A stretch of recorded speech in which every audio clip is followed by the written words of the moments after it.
नमस्कार, times of Swaraj में आप सबों का स्वागत है। मैं हूं संतोष सिंह और आज हम टाइम्स ऑफ स्वराज में एक ऐसे विषय पर चर्चा करने जा रहे हैं जो अमूमन हमारे आपके बोलचाल में, हमारे आपकी समझदारी में अक्सर घूमता रहता है, मंडराता रहता है। लेकिन विकल्प क्या है, कैसे उस पर आगे बढ़ा जाए, ये बड़ा मुश्किल है। मतलब वहां आके सोच ठहर जाती है कि हम क्या करें।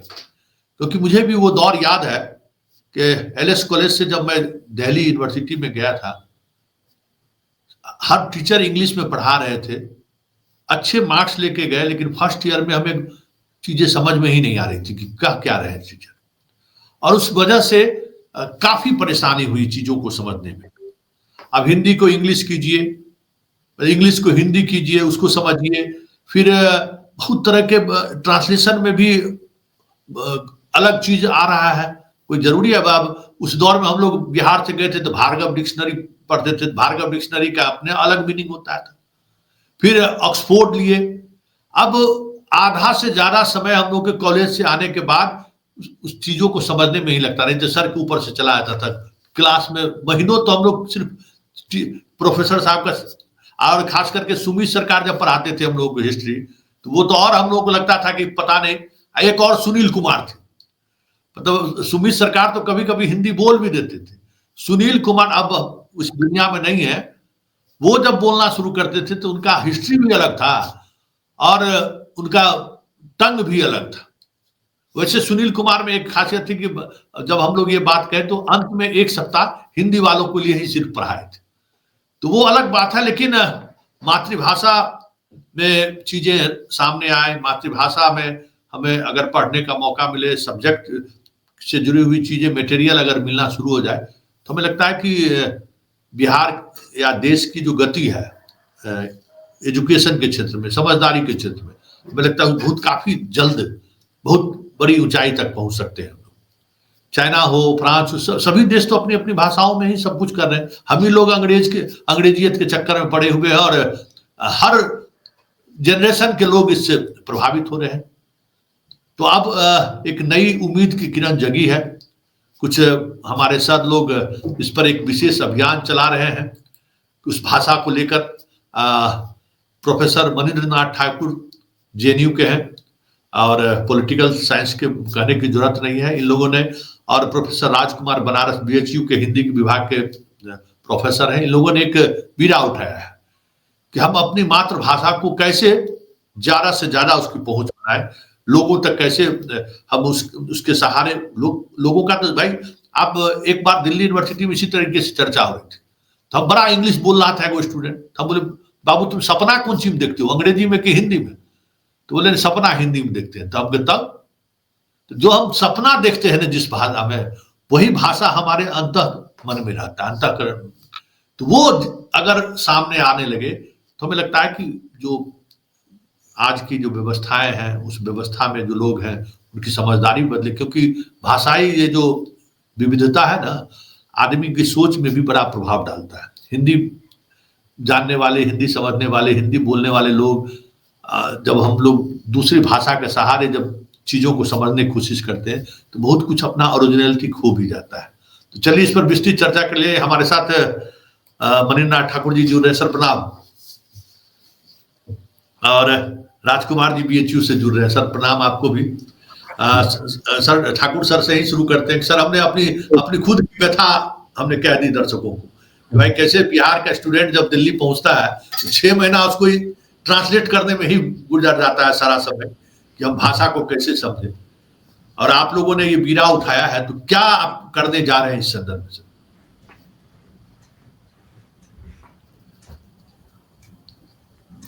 आप सर म्यूट है, आप म्यूट है सर। हाँ सर। मेरा संतोष जी, बहुत पुरानी बहस भाषा को लेकर भारत में चलती रही है। मुझे याद है 1990 के दशक में मेरे एक मित्र थे श्यामरुद्र पाठक, आईआईटी दिल्ली में हुआ करते थे बीटेक में। उन्होंने बीटेक का थीसिस अपना जमा किया था हिंदी में, और आईआईटी ने उसको स्वीकार करने से मना कर दिया।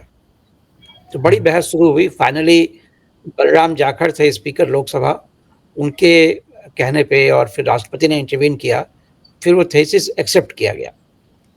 फिर उन्होंने एक आंदोलन चलाया कि भारतीय भाषाओं में आईआईटी का एंट्रेंस टेस्ट होना चाहिए, प्रवेश परीक्षाएं भारतीय भाषाओं में हो।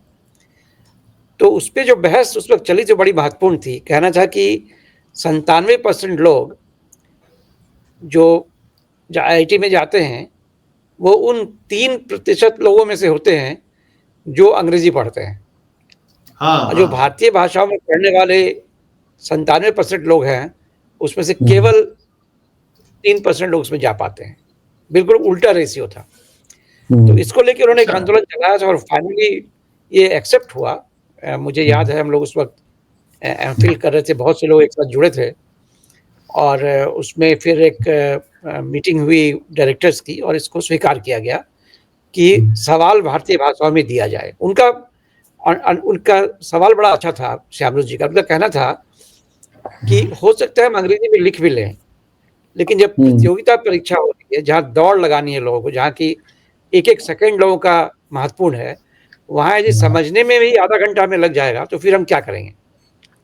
तो उन्होंने एक सॉल्यूशन ये निकाला था कि आप आईआईटी में पहले जब एंट्रेंस टेस्ट हो जाए तो फिर ऐसे छात्रों को जो अंग्रेजी में कमज़ोर हैं उनको आप ट्रेंड कीजिए, क्योंकि विज्ञान की भाषा अंग्रेजी है, तो आप उसको ट्रेंड कर सकते हैं। अंग्रेजी हिंदी किसी के लिए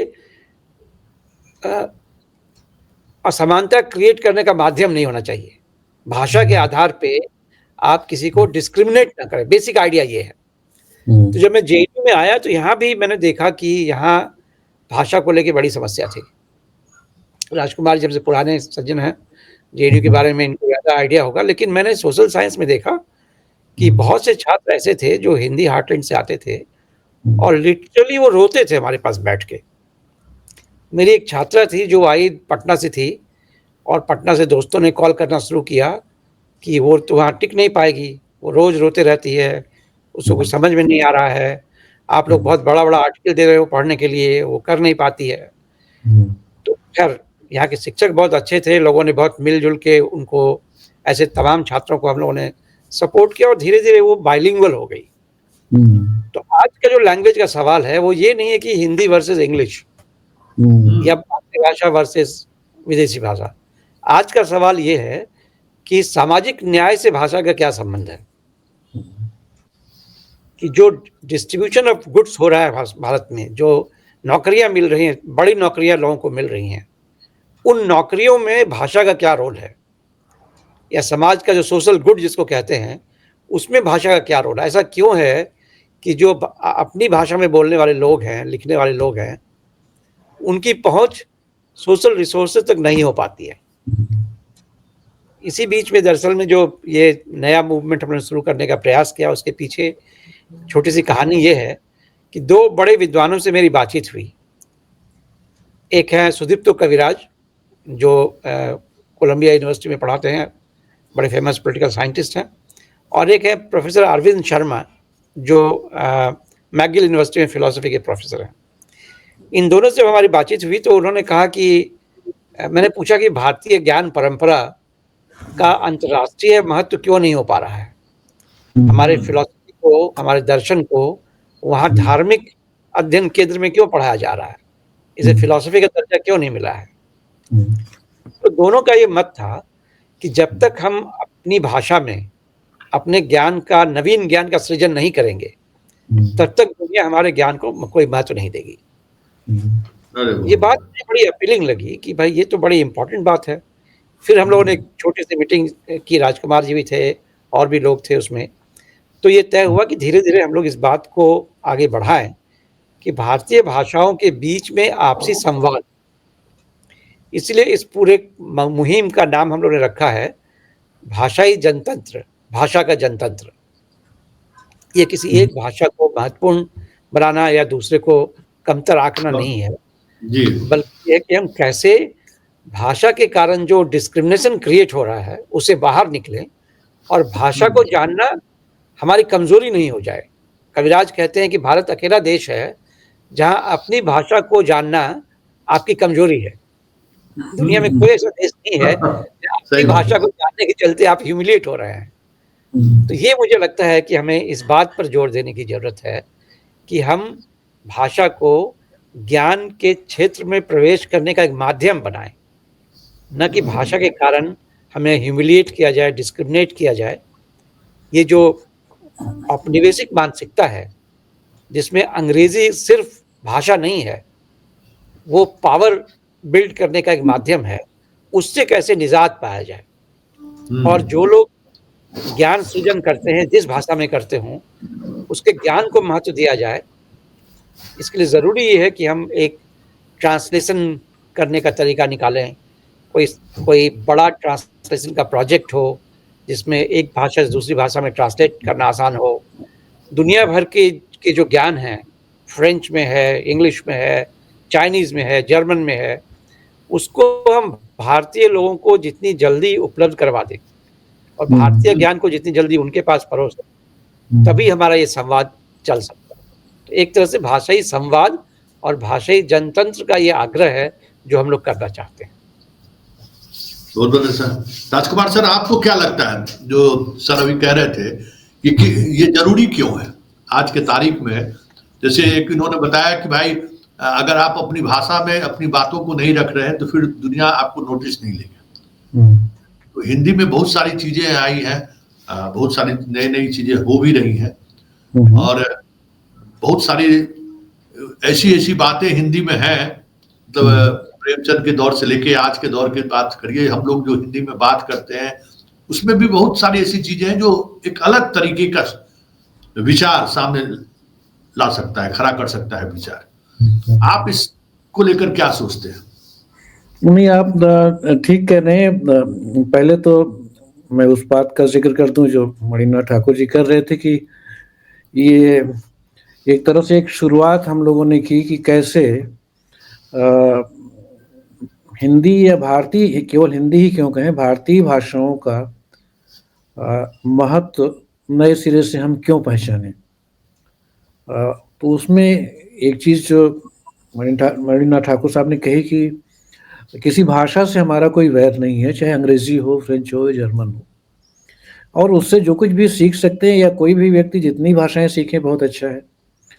लेकिन भारतीय संदर्भ को अगर आप ध्यान में रखें तो हमारे यहाँ समस्या ये रही है, एक अपना औपनिवेशिक इतिहास होने की वजह से, कि अंग्रेजी को भारतीय भाषाओं की तुलना में एक विशेषाधिकार मिला हुआ है।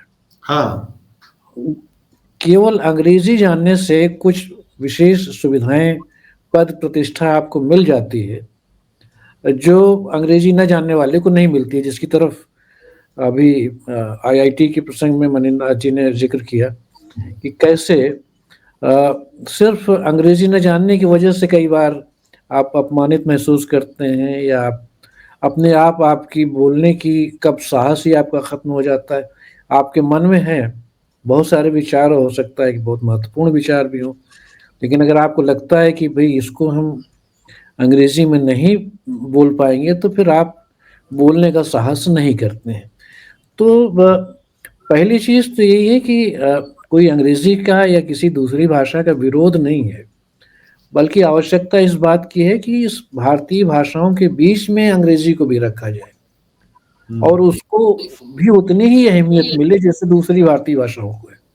लेकिन आज समस्या ये है कि अगर आप भारत के भाषाई पिरामिड को देखें तो उसमें सबसे ऊपर अंग्रेजी है और सारी भाषाएं फिर उसके नीचे आ रही हैं। और ये जो चीज़ है, इसको कहीं ना कहीं इसमें जो एक असंतुलन है, उसको जब तक हम दूर नहीं करते हैं तब तक ये समस्या हल होने को नहीं है। और उसमें कई चीज़ें हैं, आसान नहीं है ये। जैसे कि एक बात हम लोगों ने महसूस की और उसका जिक्र भी पिछली जो गोष्ठी थी हम लोगों ने किया था कि बड़े पैमाने पर विदेशी भाषाओं के ज्ञान को भारतीय भाषाओं में, हिंदी में लाने की आवश्यकता है, और हमारे यहाँ के ज्ञान को विदेशी भाषाओं में या मुख्य रूप से अंग्रेजी में लाने की ज़रूरत है। अब इसके लिए एक बहुत बड़े एक ट्रांसलेशन के प्रोजेक्ट को शुरू करने की ज़रूरत है। अब वैसे तो आप जानते हैं कि हमारे यहाँ वो ट्रांसलेशन मिशन भी है, कहने के लिए है, लेकिन कोई विशेष कार्य वो करता नहीं है। तो इस चीज़ को कैसे आगे बढ़ाया जाए, एक समस्या तो ये है।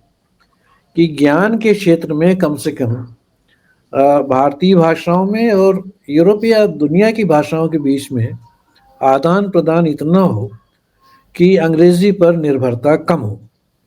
क्योंकि एक व्यवहारिक समस्या ये भी है आज, जिसको हिंदी माध्यम से पढ़ने वाले सारे विद्यार्थी झेलते हैं, जिसका जिक्र आपने भी किया कि कई बार न चाह करके भी आपकी मजबूरी है कि आपके पास अच्छी स्तरीय पुस्तकें, लेख, निबंध वगैरह भारतीय भाषाओं में, हिंदी में है नहीं, तो आपको सीखना पड़ता है।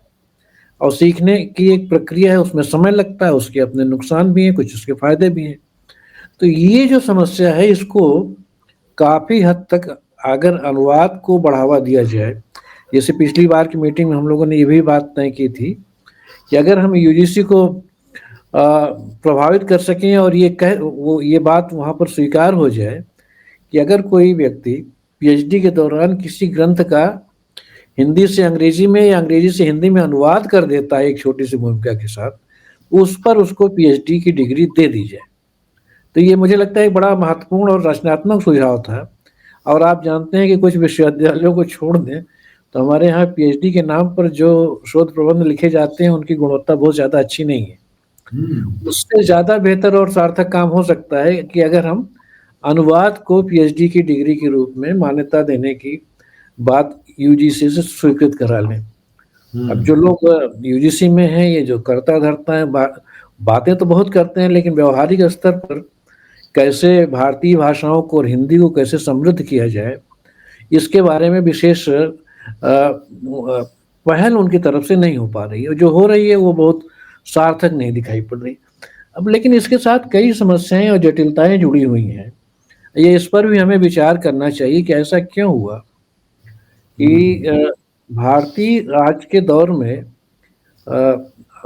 जैसे आप भारत के बारे में बात करें तो कई लोगों का मानना है कि भारत उस तरह से राष्ट्र तो नहीं है, ज़्यादा बेहतर शब्द भारत के लिए एक सभ्यता कह सकते हैं कि इंडियन सिविलाइजेशन है। नेशन के फ्रेम में उसको आप बांधने की या रिड्यूस करने की कोशिश कर रहे हैं। अब उसमें कितना सफल हो रहे हैं, असफल हो रहे हैं, वो एक अलग बात है। तो लेकिन समस्या ये है शायद कि क्या किसी सभ्यता की अपनी कोई भाषा हो सकती है, ये होनी चाहिए कि नहीं होनी चाहिए, उसके अंदर की कोई जबान, कोई भाषा, एक जबान हो या दो हो। जैसे हम सोच सकते हैं कि केवल अगर अखिल भारतीय स्तर पर हम चाहें तो कम से कम 2 भाषाओं का चुनाव हमें करना चाहिए, एक हिंदी, दूसरा तमिल। लेकिन मुख्य बात यह है कि एक सभ्यता की अपनी कोई भाषा हो कि न हो, जिसमें ज्ञानार्जन से लेकर आदान प्रदान का पूरा सिलसिला चले जाए, वो एक बड़ी समस्या हुई है औपनिवेशिक अतीत होने की वजह से, कि भारतीय सभ्यता के अंदर से पैदा होने वाली कोई भाषा उस दर्जे को प्राप्त नहीं कर पाई।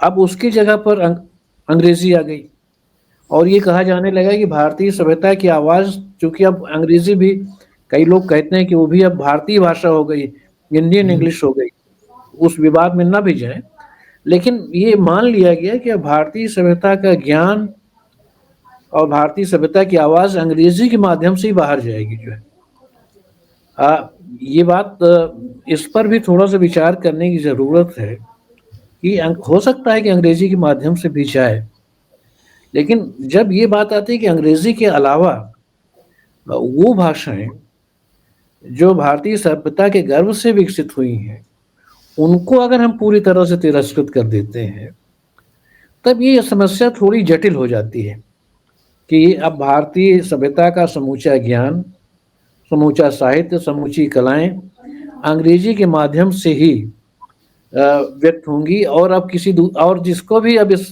क्षेत्र में आना है, कुछ करना है, उसको अंग्रेजी उस तरीके से सीखनी चाहिए। अब अंग्रेजी सीखने की अपनी समस्याएं, विडंबनाएं, ये नहीं कि सीखना नहीं चाहिए, जरूर सीखना चाहिए, लेकिन बाइलिंगुअल होना एक चीज़ है, कई भाषाएं जानना एक चीज़ है, और किसी एक भाषा में ही लिखने की पाबंदी लगा देना दूसरी चीज़। जैसे अगर आप कि उच्चतर शिक्षा और ज्ञान और अनुसंधान की भाषा सिर्फ अब अंग्रेजी होगी और दूसरी भाषाएं उसके सहायक के रूप में होंगी, लेकिन उनकी भूमिका बहुत ही नगण्य होंगी, एक दूसरा पैराडाइम बनता है।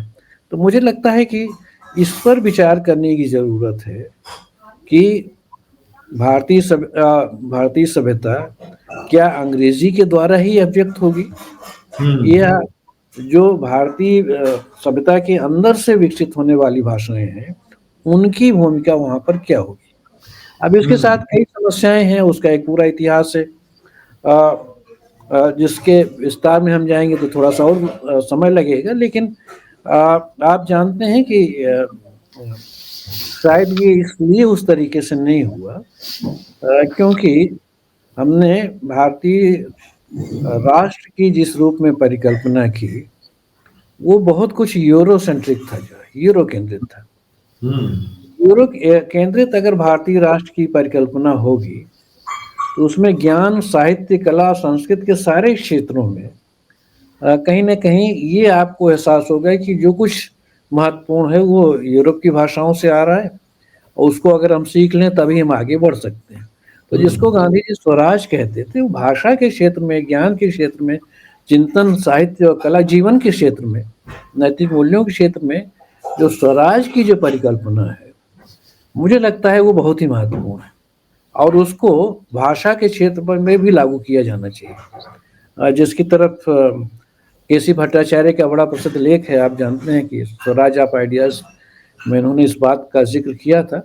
लेकिन शायद वो उस तरीके से जो भी हमारे यहाँ स्वाधीनता के पश्चात हमारे जो नियंता थे, नीति निर्माता थे, उन्होंने उस तरीके से भारत की परिकल्पना नहीं की और शायद उसी वजह से हिंदी को या भारतीय भाषाओं को जो अहमियत मिलनी चाहिए थी वो नहीं मिली।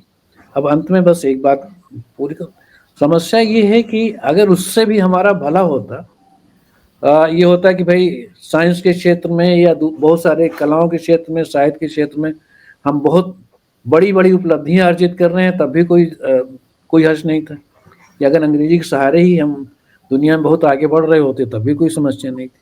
लेकिन हम देखते हैं कि वैसा भी कुछ हुआ नहीं। तो इसलिए अब लगता है कि ठहर करके थोड़ा सा विचार करना चाहिए। और मणिनाथ ठाकुर साहब जैसे अनिता आब्दी के प्रसंग में बता रहे थे कि जो ट्राइबल लैंग्वेजेस हैं उनमें एक ज्ञान संपदा है। सही बात। उस ज्ञान संपदा से भी जब हम भाषा को छोड़ते हैं तो वंचित होते हैं।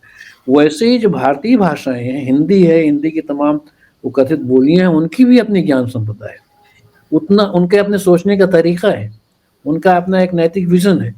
उसको जब हम पूरी तरह से दरकिनार कर देते हैं या अहमियत नहीं देते हैं तो उससे भी वंचित होते हैं और फिर हमारे सामने कोई विकल्प नहीं रहता यूरोसेंट्रिक होने के सिवाय जो है। तो मुझे लगता है कि ये भी एक प्रश्न है कि यूरोसेंट्रिसिज्म से हम बाहर कैसे निकलें। उसका प्रयास तमाम तरीके के लोग आज के दौर में कर रहे हैं, आप जानते हैं। लेकिन ये समस्या तो है कि कहीं ना कहीं हमें भाषाई स्वराज के बारे में सोचना पड़ेगा। सर, भाषाई स्वराज को लेकर सोचने की बात आई है, कितना बड़ा नुकसान मतलब इस देश को इस भाषाई स्वराज न मिलने की वजह से हुई है, आपको क्या लगता है मनिंदर सर? आपको सर देखिए, दो तो बड़ा नुकसान जो अभी बताया गया कि स्पष्ट है। एक तो राजकुमार जी से कह रहे थे कि जो ज्ञान सृजन करने की हमारी क्षमता थी वो हम कर नहीं पाए। एक सिविलाइजेशनल सोसाइटी होने के बावजूद, जो हमारा इतना लंबा इतिहास है ज्ञान का, ज्ञान सृजन का, कितना कुछ हमने ओरिजिनली किया है, उसके बावजूद हम पिछले 7-8 दशक में कोई बहुत महत्वपूर्ण कंट्रीब्यूशन कर नहीं पाए। इसका मतलब है कि इसका सीधा संबंध इस बात से है कि बहुत बड़ी जनसंख्या जिसमें ज्ञान सृजन करने की क्षमता है वो ज्ञान सृजन करने से वंचित केवल भाषा के कारण रह जा रहा है। हाँ, एक बहुत बड़ी बात कही सर आपने। दूसरा, मुझे लग रहा है इस वक्त तो खास करके, जिसको हम लोग बार बार कहते हैं कि हमें डेमोग्राफिक डिविडेंड है, कि इस वक्त हमारी जनसंख्या यंग है, उस यंग जनसंख्या में तो भाषा को लेके इतना बड़ा संकट है। मैं तो जेएनयू में देख रहा हूँ कि समाजशास्त्र पढ़ने वाले जो लोग हमारे पास अभी आ रहे हैं वो अमूमन बहुत छोटी जगहों से आ रहे हैं। उनका जो सोशियो इकोनॉमिक बैकग्राउंड है वो अमूमन बहुत साधारण है और उनको भाषा का बहुत बड़ा संकट हो रहा है। अब उसमें दिक्कत ये नहीं कि भाषा सीख नहीं सकते हैं। मेरा ये मानना है कि भारत के लोग दुनिया की सारी भाषाएं सीख लेते हैं। मैं मिला हूँ ऐसे लोगों से जिसकी कोई फॉर्मल पढ़ाई नहीं है, वो चाइनीज का द्विभाषीय का काम कर रहा है, इतना जटिल लैंग्वेज मैंडरिन। रसिया में तो भारतीय लोग जाते थे 2-3 महीने के अंदर रशियन पे मास्टरी कर लेते थे, लेकिन 15 साल 20 साल तक अंग्रेजी पढ़ने के बावजूद उनको लगता है अंग्रेजी मुझे नहीं आ रही है। मेरा एक दोस्त था जो आईआईटी का 10 पॉइंटर था, आईआईटी कानपुर से कंप्यूटर किया था, फिर आईआईएम का टॉपर था। जब सैम पित्रोडा ने उनका इंटरव्यू लिया, उसने कहा यार तुम इतने इंटेलिजेंट हो, भाषा में क्या हो रहा है तुमको, अंग्रेजी में क्या प्रॉब्लम है? तो उसने कहा सर मेरी जीभ थोड़ी छोटी हो जाती है अंग्रेजी बोलने में। तो ये अंग्रेजी का जो भूत है वो उनके अंदर एक कॉम्प्लेक्स पैदा कर देता है, जिसके चलते उनका जो मौलिक चिंतन है वो रुक जाता है। अब डेमोक्रेटिक डिविडेंड हम लेना चाहते हैं, जो हमारा यूथ इस वक्त है, तो उसको इस भाषा के भूत से बाहर निकालना पड़ेगा जी। आप भाषा सिखाइए, कोई भी भाषा मेरे ख्याल से, और सारे लिंग्विस्ट ये मानते हैं कि दुनिया की कोई भी भाषा किसी ठीक ठाक इंटेलिजेंट आदमी को 3-4 महीने में सिखाई जा सकती है, उसको वर्किंग नॉलेज दिया जा सकता है। मसलन देखिए आपकी जो लोग बाहर जाते हैं हमारे यहाँ से, एक मेरा स्टूडेंट था जो लगातार हिंदी में लिखता था एमफिल तक। जब इंग्लैंड गया तो अपने गाइड से कहा कि मेरी अंग्रेजी अच्छी नहीं है, तो उसके गाइड ने कहा कि देखो ऐसा है, उसको बहुत बड़ा फेलोशिप मिला था, फोर्ड फाउंडेशन का फेलोशिप मिला था। तो कहा कि देखो ऐसा है कि दुनिया में 1% लोग भी ऐसे नहीं हैं जिनको 2 भाषाएं आती हैं। अंग्रेजी तुम्हारी मातृभाषा नहीं है, इसलिए तुम उसकी चिंता मत करो, वो तो ठीक किया जा सकता है। जो चिंतन लेके तुम आए हो वो चिंतन तुम्हारा महत्वपूर्ण है। और उस एक बात ने उसको इतना प्रभावित किया कि आज भारत का एक बड़ा बुद्धिजीवी है वो। तो आप यदि वो पूरा खो जाता, यदि कोई दूसरा व्यक्ति उससे कहता है कि तुम्हें अंग्रेजी नहीं आती है इसलिए तुम चिंतन नहीं कर सकते हो, तो इतना बड़ा टैलेंट हमारा पूरी तरह से खो जाता। तो ऐसे बहुत सारे हमारे टैलेंट्स खो रहे हैं सिर्फ इस कारण से कि वो कई सालों तक सिर्फ अंग्रेजी और हिंदी या अंग्रेजी और तमिल और मलयालम के बीच जूझते रहते हैं। केवल हिंदी हार्टेड की बात नहीं है, केरल के मेरे कई सारे स्टूडेंट्स आते हैं, उनको बड़ी समस्या होती है। आप ये सिर्फ इतना कह दें उनको कि मैं जब तुम्हें इवैल्यूएट कर रहा हूँ तुम्हारी भाषा को मिनिमली देख रहा हूँ, तुम कम्युनिकेट कर दे रहे हो, इतना काफ़ी है। तो इससे ही बहुत फर्क पड़ जा रहा है, बहुत फर्क पड़ रहा है जी सर। भाषा जो वर्चस्व का माध्यम बना हुआ है, हाँ। मेरा इससे बहुत प्रॉब्लम है। इस बात से मैं खफा हूँ कि इसको वर्चस्व का माध्यम न बनाया जाए। ये एक पॉजिटिव बात होनी चाहिए कि आपकी जो भी भाषा आती है। और दूसरी बात जो राजकुमार जी ने कही कि एक भाषा के खोने के साथ साथ बहुत सारा दर्शन, बहुत सारा ज्ञान खो जाता है। अनीता जी का जो काम है उस पर आप देखिए, उन्होंने बताया कि जो जाड़वा ट्राइब है वहाँ का पोर्ट ब्लेयर के पास अंडमान में, जब सुनामी आया तो वहाँ कोई सज्जन है जिसको अनविता जी मानती है कि वो उनके गुरु हैं जाड़वा ट्राइब में, जिन्होंने उनको सिखाया लैंग्वेज वगैरह। तो उन्होंने बताया कि उस आदमी ने कहा अपने लोगों को कि भागो, क्योंकि समुंदर पलट गया है। अब उनको ये ज्ञान था कि समुंदर के किस तल पे कौन सी मछलियां पाई जाती हैं। उन्होंने अचानक उन मछलियों को देखा जो मछलियां समुंदर के गहरे तल पे पाई जाती हैं। तो अपनी भाषा में उन्होंने लोगों को संदेश दिया कि समुद्र पलट रहा है, भागो। और सब लोग अंदर चले गए, उसमें से किसी को हानि नहीं हुआ, पूरी जनसंख्या बची रह गई। तो ये जो भाषा के अंदर एक पूरा ज्ञान छुपा है, जो प्रकृति के साथ के संवाद के कारण ज्ञान बनता है, वो पूरा हमारा खो रहा है। जो एक दर्शन बना है वो खो रहा है। और हमें नहीं भूलना चाहिए कि भारत में जो हमने आज़ादी की लड़ाई लड़ी वो अपनी भाषा में लड़ी, वो हमने अपनी भाषा में नहीं लड़ी है। तो भारत का जो बड़ा ज्ञान सृजन हुआ है वो तो लड़ाई के दरमियान हुआ, वो संघर्ष के दरमियान हुआ है। उस संघर्ष के दरमियान के ज्ञान को भी हम अभी एक्सेस करने में सक्षम नहीं हो पा रहे हैं, क्योंकि हमारी भाषा बदल गई है। कॉलोनियल मास्टर की भाषा हमने अपनी भाषा बना ली है। तो हम हमेशा एक, जिसको कहते हैं कॉग्निटिव मिमिक्री, अखिल कहते हैं कि हमारे अंदर एक कॉग्निटिव मिमिक्री हो गई है। हमारा जो कॉग्निशन है, हमारा जो चीज़ों को कॉग्नाइज़ करने का तरीका है, उसमें हम नकल मारने लगते हैं। तो इससे हमारी जो क्रिएटिविटी है वो खत्म हो रही है। वो केवल सोशल साइंस में नहीं, मुझे लगता है इसका इम्पैक्ट विज्ञान में भी है, इसका इम्पैक्ट तमाम तरह के ज्ञान के क्षेत्र में हो रहा है। इसके लिए सर एक तो ट्रांसलेट की बात की कि ट्रांसलेशन की प्रक्रिया तेज हो, और आप लोगों के तरफ से कुछ, अब समय भी हो रहा है तो चाहेंगे कि आखिरी सवाल सर से, दोनों आदमी से, कि क्या किया जा सकता है, क्या कर रहे हैं आप लोग उस पर? राजकुमार जी। अच्छा, नहीं, जैसे कि करने की दृष्टि से तो एक पहल हम लोगों ने की थी, और संवेद में उसी की अगली कड़ी के रूप में संवेद के एक अंक में मणिन जी का, मेरा और 2-3 लोगों के लेख भी इस मुद्दे पर प्रकाशित हुए थे। आगे व्यक्तिगत रूप से अगर आप जानना चाहें तो हम लोग एक अंतर्राष्ट्रीय संगोष्ठी आयोजित करने की सोच रहे हैं। पहले ही सोचे थे लेकिन हो नहीं पाया, लेकिन उसकी परिकल्पना है कि इस तरह का एक आयोजन किया जाए जिसमें और बृहद स्तर पर जो भी लोग हैं जो इस तरीके से सोचते हैं उनको कैसे जोड़ा जाए, एक मंच पर लाया जाए।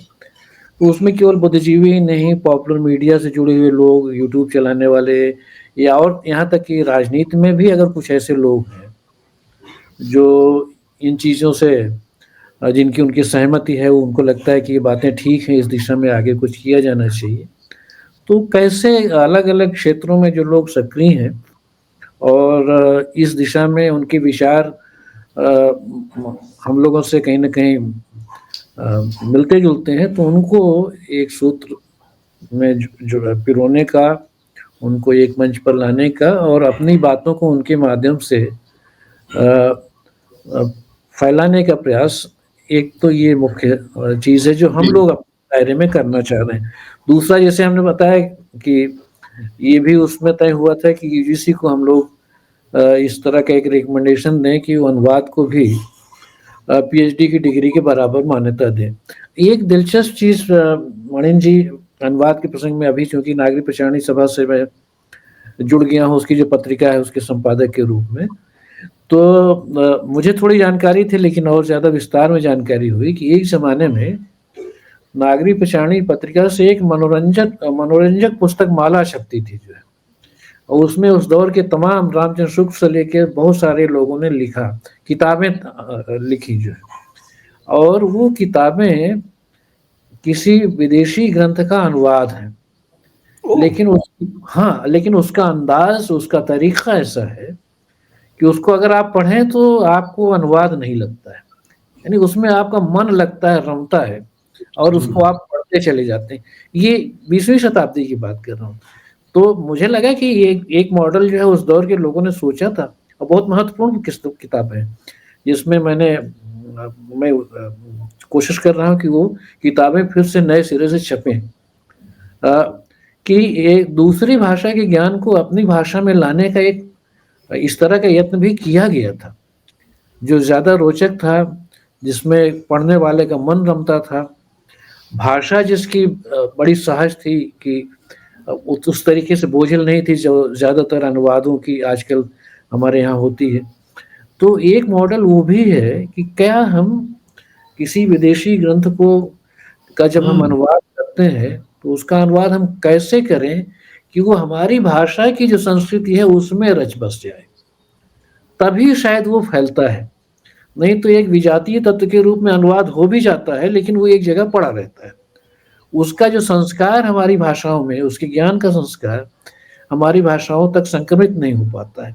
तो मुझे लगा कि एक चीज़ है, कभी मैंने सोचा था कि मणिन जी से अगली बार बातचीत होगी तो मैं इस बात का जिक्र करूंगा कि एक मॉडल है वो जो 20वीं सदी में हमारे उस दौर के विद्वानों ने जो है खोजा था, और उसको खोजा ही नहीं था, उस तरह के अनुवाद भी किए थे, अगर उसको आप अनुवाद कहना चाहें तो एक वो भी तरीका है जिसमें अभी तक जो अनुवाद होते रहे हैं उससे थोड़ा हट करके, जिसे आप ज़्यादा क्रिएटिव, रचनात्मक अनुवाद कह सकते हैं, जिसमें वो भाषा की जो सहजता, हिंदी भाषा का जो स्वरूप है, वाक्य विन्यास का जो तरीका है, अंदाज है, उसका फ्लेयर दिखाई पड़े जो है। ये न लगे कि हाँ, बड़ी केवल आप अंग्रेजी। तो एक चीज़ ये भी है जिस पर हम लोग सोच रहे हैं कि विचार करना चाहिए और इसको कैसे आगे बढ़ाया जाए, इस पर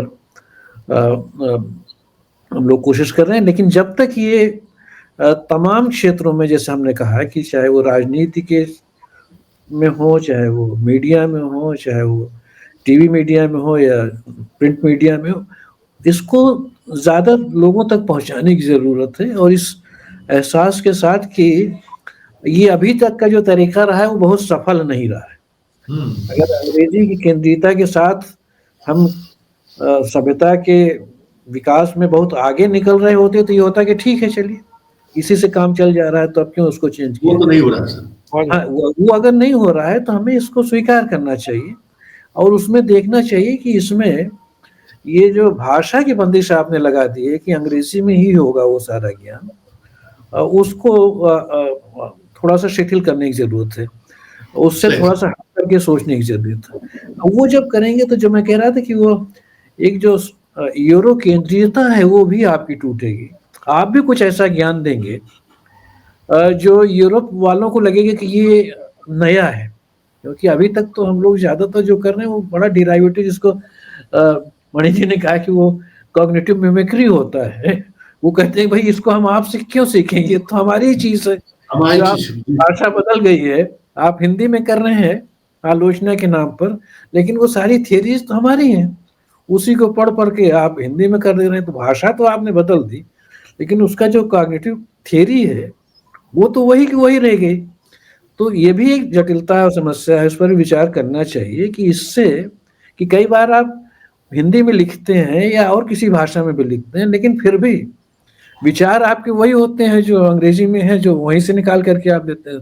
तो जो डिराइवेटिव डिस्कोर्स पूरा का पूरा हमारा बना है उसको भी तोड़ने की जरूरत है। और उसमें मुझे लगता है कि जो स्वराज की जो परिकल्पना थी गांधी जी की और तमाम उस दौर के लोगों की, उसको एक केंद्रीय बिंदु के रूप में हमें सामने रख करके इस पर विचार करना चाहिए। और वो अगर हम करेंगे तो तमाम क्षेत्रों में हमारी सक्रियता आगे बढ़ सकती है। और शायद अब ये हमारी भी सीमाएं हैं और शायद कुछ और लोग अच्छे उस तरीके के जुड़े, तो हो सकता है कि ये बात और ज़्यादा तेज़ी से फैले। लेकिन ये तो कम से कम तय है कि ये समय आ गया है कि हम इस बात को स्वीकार करें कि ये रास्ता जो है हमें बहुत दूर तक आगे नहीं ले जा रहा है। और इसमें भाषा की जो बंदिश है वो एक बड़ा अवरोध है। उसको जब तक हम दूर नहीं करेंगे तब तक हमारी स्वराज की परिकल्पना भी पूर्ण नहीं होगी और हमें उस तरीके से कोई पूछेगा भी नहीं, क्योंकि उनको लगेगा कि ये वही बातें कर रहे हैं जो हम पहले से जानते हैं। ठीक सर, बिल्कुल। और मुझे लगता है कि 4 इस तरीके का काम हम लोग अभी करना चाह रहे हैं। एक तो ये है कि लोगों से संवाद करें, अपने पक्ष में लाने की कोशिश करें, जो हमारे जैसा सोचते हैं उनको एक साथ लाएं। दूसरा कि हम लोग खुद भी अपनी भाषाओं में लिखना शुरू करें। लिख रहे हैं सब लोग और लिखेंगे। और ट्रांसलेशन का जो मॉडल इन्होंने बताया, मुझे लगता है वो क्रिएटिव ट्रांसलेशन जो है वो सबसे बढ़िया मॉडल है कि आप एआई का सर इस्तेमाल, एआई का भी इस्तेमाल हो सकता है।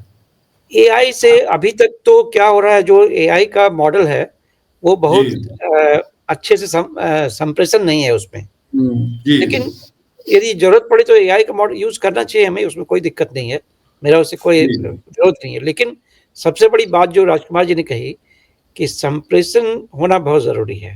हाँ, ये तो हमारी चीज है, हमसे निकल के आ रही, ज्ञान को ऐसे परोसा जाए। और जो बुद्धिजीवियों और आम लोगों के बीच का कटाव है, जो अभी एक डिस्टेंस बन गया है, उसका बड़ा कारण है भाषाई समस्या। उसको खत्म करने की जरूरत होगी। तो एक संवाद की इसका सिलसिला हम लोग चलाना चाहते हैं और अलग अलग क्षेत्र के लोगों से संवाद करना चाहते हैं। जैसा इन्होंने बताया, हम लोग इसमें छात्रों को भी लाना चाहते हैं और खास करके छात्र यूनियंस को भी लाना चाहते हैं कि आप इस पे सोचिए कि भाषा के साथ क्या किया जाए। और फिर पॉलिसी मेकर्स के लेवल पे भी हम लोग बातचीत लेके जाना चाहते हैं कि भाषा पे एक बड़ी सहमति भारत में बनाई जाए जी, और उसको उस दौर से बाहर निकाला जाए जिस दौर में हम लोग एक भाषा बनाम दूसरी भाषा की बात करते थे।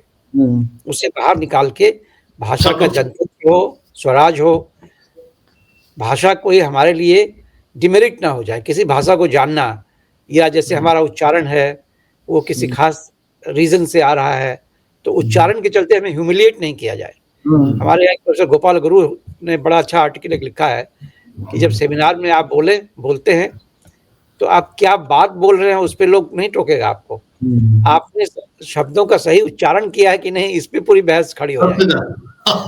सही बात अभी जेपी में हुआ, गायत्री चक्रवर्ती स्पीवॉक आई थी और वो लिखती हैं कैन सबाल्टर्न स्पीक, ऐसी बातों पे उनका बहुत जोर रहता था। लेकिन यहाँ पे किसी इतिहासकार का नाम उन्होंने बोला, एक छात्र ने जब कोई सवाल पूछा उसमें इतिहासकार का नाम का उच्चारण ठीक से नहीं हुआ तो बहुत नाराज हो गई वो। तो उस पे उस छात्र ने कहा कि यदि ट्रिवियल बातें खत्म हो जाए तो जब मुद्दे की बात है उस पे आए, तब और भी ज्यादा नाराज हो गई।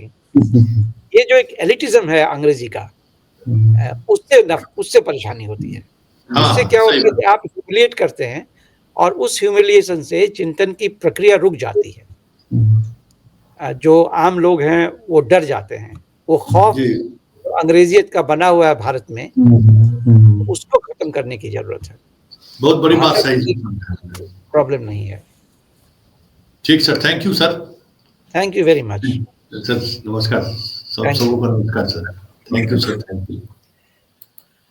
उन्होंने एक बड़ी बात कही है कि जो अंग्रेजियत का जो भूत है ना, वो भूत आज भी पीछा नहीं छोड़ा है, और जो अंग्रेजी जानने वाले लोग हैं वो भी चाहते हैं कि ये भूत लोगों के जेहन में रहे, कि हमारे श्रेष्ठता बनी रहेगी।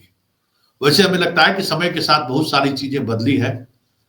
इस दौर में रवीश कुमार भी आए हैं जो हिंदी पत्रकारिता के माध्यम से अंग्रेजी के बादशाहत को चुनौती ही नहीं दी है, एक अलग धाराएं भी उन्होंने बनाई है, और वो धारा कहीं ना कहीं एक दूसरे मिजाज में, देशज मिजाज, आप देशज मिजाज कह सकते हैं, पत्रकारिता को उन्होंने गांव-गांव तक पहुंचाया। और उन्होंने ये साबित किया कि हिंदी पत्रकारिता के माध्यम से भी आप उस मुकाम तक पहुंच सकते हैं जिस मुकाम तक अब तक अंग्रेजी वाले पहुंचते थे। कंटेंट होना चाहिए। चलिए, इस सफल वार्ता है, हमें लगता है कि भाषा को लेकर इससे बेहतर बात कुछ नहीं हो सकता है कि आज भी स्वराज की बात करिए तो भाषाई स्वराज नहीं मिलने की वजह से हम अभी भी दशकों पीछे चल रहे हैं।